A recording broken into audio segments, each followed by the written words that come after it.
जय हिंद मेरे प्यारे दोस्तों। मैं विनय यादव आप लोगों का स्वागत करता हूं आपके अपने YouTube चैनल विनय यूपीपी पे। तो दोस्तों, आज हम लोग बात करेंगे उत्तर प्रदेश पुलिस भर्ती से जुड़ी हुई प्रक्रिया में डॉक्यूमेंट्स, जो हमारे इंपॉर्टेंट डॉक्यूमेंट्स हैं उनके बारे में कि आखिर वो कौन कौन से डॉक्यूमेंट्स होंगे जिनके कारण ही हम उत्तर प्रदेश पुलिस का फॉर्म भर पाएंगे। अगर उनमें से कोई भी एक डॉक्यूमेंट्स मिसिंग है तो क्या हमारा अभ्यर्थन निरस्त हो जाएगा या हमारी जो नौकरी मिलती है, नौकरी मिलने के बाद भी नौकरी जा सकती है, वो कैसे कैसे हमारे डॉक्यूमेंट्स बने होने चाहिए। तो चलिए शुरुआत करते हैं। सबसे पहले हम अपनी पहली हेडिंग के साथ ही कि इंपॉर्टेंट डॉक्यूमेंट्स क्या क्या होने चाहिए। तो सबसे पहले जब हम लोग उत्तर प्रदेश पुलिस का विज्ञापन आएगा तो फॉर्म भरने के लिए इन इंपॉर्टेंट डॉक्यूमेंट्स को अपने पास रखेंगे। वो कौन कौन से होंगे? सबसे पहले एक फोटो, एक डिजिटल फोटो, क्योंकि अब हार्ड कॉपी का कोई काम नहीं रहेगा, क्योंकि अब सारा कुछ तो डिजिटलाइजेशन वाला हो गया।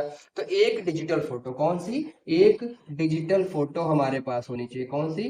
Digital photo. एक हमारी डिजिटल फोटो होनी चाहिए, वो भी हाल ही की, मतलब एक आध महीने पुरानी, 10 दिन पुरानी, 15 दिन पुरानी। ये नहीं कि आप इंटर में पढ़ रहे हैं तब की फोटो लगा दी और अब आप एम ए कर चुके हैं, मतलब 5-7 साल पुरानी फोटो नहीं चलेगी। एक ऐसी फोटो जिसमें आपका चेहरा साफ साफ दिख रहा हो। 10-15 दिन या 1 महीने, 2 महीने, 4 महीने पुरानी फोटो चल जाएगी। दूसरा हमारा जो डॉक्यूमेंट्स है वो होगा आधार कार्ड। क्या होगा? आधार कार्ड। आधार कार्ड ये मस्ट है, मतलब मोस्ट इंपॉर्टेंट है, ये आधार कार्ड होना चाहिए। उसके बाद हमारा हाई स्कूल और इंटर का मार्कशीट। क्या? हाई स्कूल और इंटर का मार्कशीट, हाई स्कूल और 12th का मार्कशीट, ये दो चीज हो गई। अब अगर आपने 12th के बाद भी कुछ और पढ़ रखा, जैसे कि आपके पास ग्रेजुएशन है, पोस्ट ग्रेजुएशन है, या कुछ और डिग्री है आपके पास, जैसे कि यूजी, पीजी, ये जो भी है, तो ये आपका ऑप्शनल रहेगा। क्या रहेगा? ऑप्शनल। अगर आपके पास है तो आप लगाएंगे, अगर नहीं है तो कोई जरूरत नहीं है। लेकिन ये हाई स्कूल और इंटर, हाई स्कूल और इंटर जो है ये कंफर्म है, मस्ट है, इसके बिना काम नहीं चलेगा।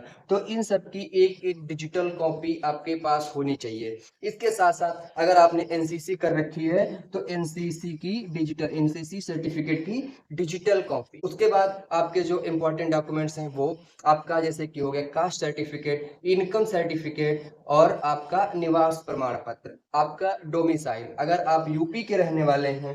अब कुछ और इंपॉर्टेंट डॉक्यूमेंट्स, जैसे कि आपका कास्ट सर्टिफिकेट, कास्ट सर्टिफिकेट। तो दोस्तों, ये आपका 6 महीने पुराना होना चाहिए कास्ट सर्टिफिकेट। और अगर आप ओबीसी, एससी या एसटी से हैं तो ही, अगर आप जनरल से हैं तो आपको कास्ट सर्टिफिकेट की कोई जरूरत नहीं है। आपको जरूरत रहेगी तब जब आप एससी होंगे, एसटी होंगे या ओबीसी होंगे, ओबीसी होंगे। ओबीसी वाले एक बात को खास कर ध्यान रखेंगे, क्रीमी लेयर और नॉन क्रीमी लेयर। किसको? क्रीमी लेयर और नॉन क्रीमी लेयर। अब ये क्रीमी लेयर और नॉन क्रीमी लेयर क्या होता है? तो दोस्तों, क्रीमी लेयर का मतलब होता है मलाईदार परत। तो अगर आपके जो कास्ट सर्टिफिकेट है उसमें क्रीमी लेयर पे यस टिक लगा है तो आप ओबीसी कैटेगरी में तो रहेंगे, लेकिन आपको ओबीसी कैटेगरी में जो मिलने वाले लाभ हैं वो लाभ नहीं मिलेंगे।